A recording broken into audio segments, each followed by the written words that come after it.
दोस्तों, स्वागत है हमारे एजुकेशनल मिशन चैनल में। प्रीवियस डे हमने use of H M R पढ़ा था और टुडेज हम लोग पढ़ने वाले हैं use of watch word.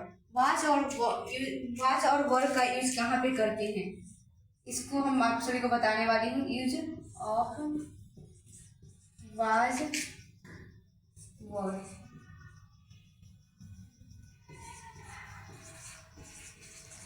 Was and word का इस्तेमाल हम किस किस सेंटेंस में करेंगे, आज हम आपको इस वीडियो में यही बताने वाली हूँ। तो इसका पहचान होता है, वाज और वर्ड का पहचान होता है ऑब्जेक्ट या एडजेक्टिव। कोई भी ऐसा सेंटेंस के लास्ट में ऑब्जेक्ट या एडजेक्टिव के बाद में था का प्रतीत होता है या था शब्द आता है, तो आप वहाँ पे वाज या वर्ड का प्रयोग करेंगे। ऑब्जेक्ट या एडजेक्टिव प्लस था। अगर कोई भी ऐसा सेंटेंस है, आपको उसमें दिख रहा है ऑब्जेक्ट है या एडजेक्टिव, दोनों में से कोई भी ऐसा या दोनों है, उसके बाद था आ रहा है, तो आप वाज या वर्ड का इस्तेमाल कर सकते हैं। अब बात आती है वाज का कहाँ पे इस्तेमाल करेंगे। दोनों को तो एक साथ कर नहीं सकते, बट दोनों में से कोई एक ही होगा कंडीशन के साथ। कंडीशन यह होगा कि सब्जेक्ट 1 होगा तो वाज होगा, सब्जेक्ट 2 होगा तो वर्ड होगा, फिर सब्जेक्ट 3 के साथ हम वाज का प्रयोग करेंगे। प्रीवियस वीडियो में हमने ये बता दिया था कि सब्जेक्ट 1, सब्जेक्ट 2, सब्जेक्ट 3 क्या है, उसको हेल्पिंग वर्ब के अकॉर्डिंग भी बांट दिया था। और हम यहाँ पे बताएंगे कि सब्जेक्ट 1 अगर सब्जेक्ट 2 और सब्जेक्ट 3 होगा तो सब्जेक्ट 1 के साथ हम वाज का इस्तेमाल करेंगे, सब्जेक्ट 2 के साथ वर्ड का इस्तेमाल करेंगे एंड सब्जेक्ट 3 के साथ वाज का ही इस्तेमाल करेंगे। ये अच्छे से याद रख लेना या दिमाग में कहीं सेट कर लेना। सब्जेक्ट 1 है तो वाज का इस्तेमाल करेंगे, सब्जेक्ट 2 है तो वर्ड का इस्तेमाल करेंगे, सब्जेक्ट 3 है तो वाज का इस्तेमाल करेंगे। इसका पहचान है ऑब्जेक्ट या एडजेक्टिव प्लस था। ऑब्जेक्ट या एडजेक्टिव प्लस था, इसमें किस किस तरह के सेंटेंस मिलेंगे। क्या वह छात्र था, क्या हम ईमानदार हैं, सॉरी है नहीं था, क्या वे लोग ईमानदार थे, क्या वे लोग ईमानदार थे, क्या सच में कल बारिश हुई थी। इस तरह से आएगा। वहाँ पे आप हेल्पिंग वर्ब की जगह पे वाज या वर्ड का इस्तेमाल कर सकते हैं आसानी से, इसमें कोई दुविधा वाली बात नहीं है। सब्जेक्ट 1 के साथ वाज का प्रयोग करेंगे, सब्जेक्ट 2 का वर्ड का करेंगे और सब्जेक्ट 3 का वाज का साथ करेंगे। फिर अब एसेटिव के अकॉर्डिंग चलते हैं। इसमें हम एक ही स्ट्रक्चर के साथ आपको लिखा दूंगे कि अगर एसेटिव, नेगेटिव, इंट्रोगेटिव हो तो आप किस तरह से उसका स्ट्रक्चर लिखेंगे। तो उसमें कुछ थोड़ा होगा टाइप का हो जाता है तो समझ में नहीं आएगा, लेकिन हम इसको अलग अलग एक एक पार्ट में बताऊंगी। पहले एसेटिव का जानूंगी। एसेटिव है तो उसमें हम किस तरह से इसका स्ट्रक्चर डालेंगे ताकि आपको सेंटेंस समझ में आए अच्छा से। तो सब्जेक्ट एसेटिव का होगा आपको स्ट्रक्चर सब्जेक्ट प्लस वाज या वर्ड प्लस ऑब्जेक्ट या एडजेक्टिव, दोनों में से कोई, ये दोनों। ये रहा आपका एसेटिव का स्ट्रक्चर।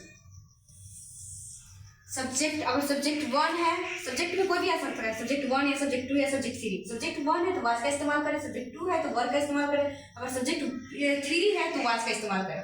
सब्जेक्ट प्लस वाज या वर्ड प्लस ऑब्जेक्ट या एडजेक्टिव। तो अगर इसका एग्जाम्पल से समझना चाहेंगे तो एग्जाम्पल में मैं दे देना चाहूँगी आपको। क्या वे लोग, क्या तो नहीं होगा क्योंकि अभी एसेटिव है।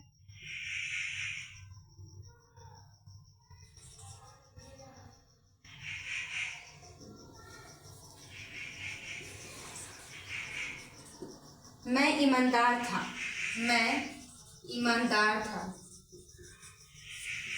मैं ईमानदार था। I was honest, I was honest. मैं बेईमान था, आई वॉज डिसऑनेस्ट।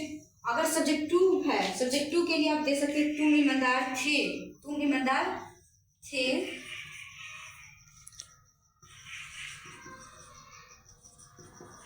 तुम ईमानदार थे, या आप भी कर सकते हैं, आप इसे तो बेहतर है, आप ईमानदार थे तो यू। मैं पहले ही बता चुकी हूँ कि सब्जेक्ट 2, यू जो है सब्जेक्ट 2 है, सब्जेक्ट 2 के साथ वर्ड का इस्तेमाल करेंगे तो यू वर ऑनेस्ट, ऑनेस्ट। ये हो गया आपका एसेटिव का स्ट्रक्चर एंड एग्जाम्पल। अब आगे हम नेगेटिव का स्ट्रक्चर और एग्जाम्पल लेते हैं।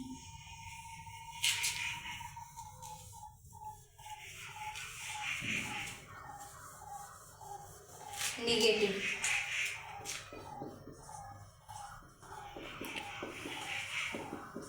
निगेटिव का स्ट्रक्चर होता है सब्जेक्ट प्लस वाज या were plus not plus object या एडजेक्टिव।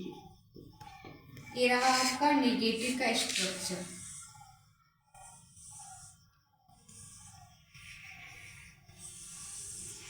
निगेटिव का स्ट्रक्चर सब्जेक्ट प्लस वाज या were plus not plus object plus adjective. Example के लिए,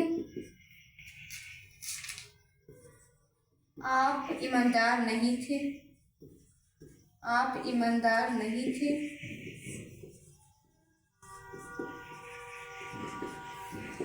यू वर नॉट ऑनेस्ट। इस तरह से आप अपने लिए भी ले सकते हैं। मैं एक छात्र नहीं था, तो यहाँ पे मैं है तो मैं के लिए आई होगा, आई के साथ वॉज का इस्तेमाल होगा, I was not a student. इस तरह से कितना सारा एग्जाम्पल आप ले सकते हैं। उसके बाद हम लेते हैं यहाँ पे निगेटिव हो गया। अब इंट्रोगेटिव का स्ट्रक्चर।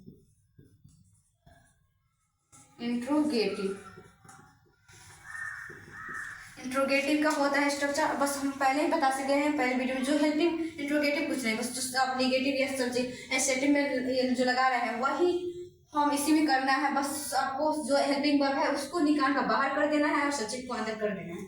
तो हम जो हेल्पिंग वर्ब है उसको बाहर कर देते हैं। वाज या were plus subject plus object.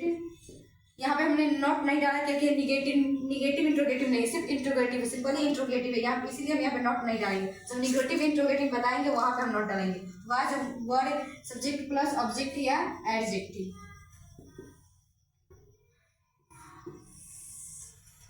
ये रहा आपका इंट्रोगेटिव का स्ट्रक्चर। इंट्रोगेटिव का स्ट्रक्चर था वाज या were plus subject plus object plus adjective. Example के लिए लेते हैं, क्या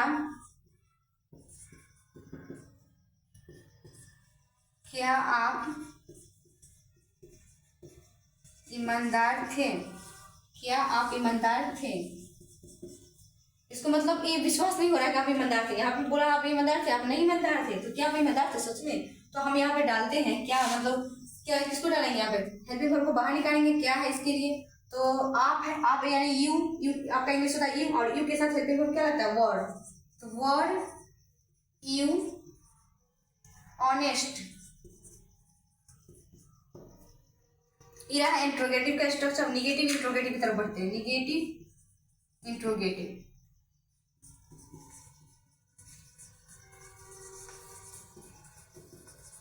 निगेटिव इंट्रोगेटिव बस यहाँ पे सब्जेक्ट के पास बाद नॉट लगा देना है। वाज या were plus subject plus not plus object. Was या were plus subject plus not plus object. अब इसी में नॉट लगा दीजिए। क्या आप ईमानदार नहीं थे? एग्जाम्पल में आपका रहेगा क्या आप ईमानदार नहीं थे। एक ही एग्जाम्पल लेकर समझा रहा था कि आपको समझने में कोई कठिनाई नहीं होगा। क्या आप ईमानदार नहीं थे? नहीं थे।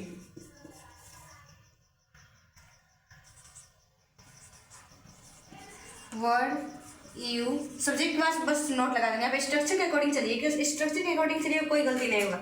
हमने यहाँ पे वाज या वर है, सब्जेक्ट टू है, इसीलिए हम वर का इस्तेमाल किया है। यहाँ पे वर सब्जेक्ट है यू, अब नॉट है तो नॉट डालेंगे। और मेरा यहाँ पे ऑब्जेक्ट है ईमानदार, ईमानदार का होगा ऑनेस्ट। ऑनेस्ट ये हो गया आपका negative interrogative. Negative interrogative WH की तरफ बढ़ते हैं। WH word.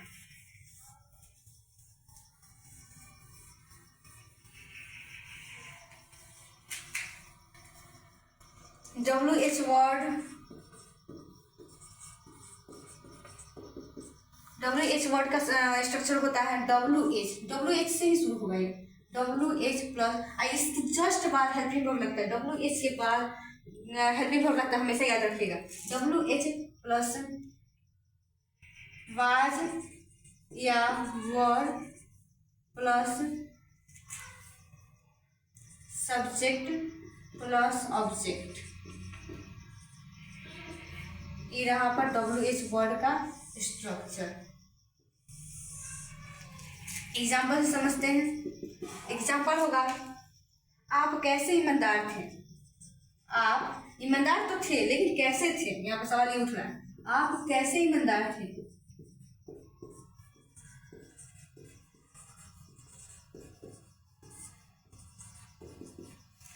तो यहाँ पे कैसे का हाउ होगा, मैंने पहले बता दिया WH से शुरू होता है, H या WH। तो हाउ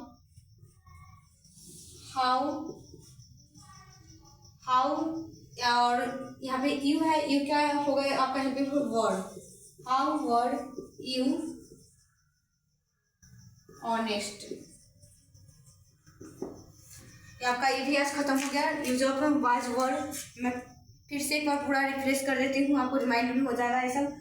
मैंने यूज ऑफ वाज वर्ड का इस्तेमाल बताया है। अगर कोई भी ऑब्जेक्ट या एडजेक्टिव है उसके लास्ट में अगर था का प्रतीक होता है या था का बोध होता है या था है, तो आप वहाँ पे वाज या वर्ड का इस्तेमाल करेंगे।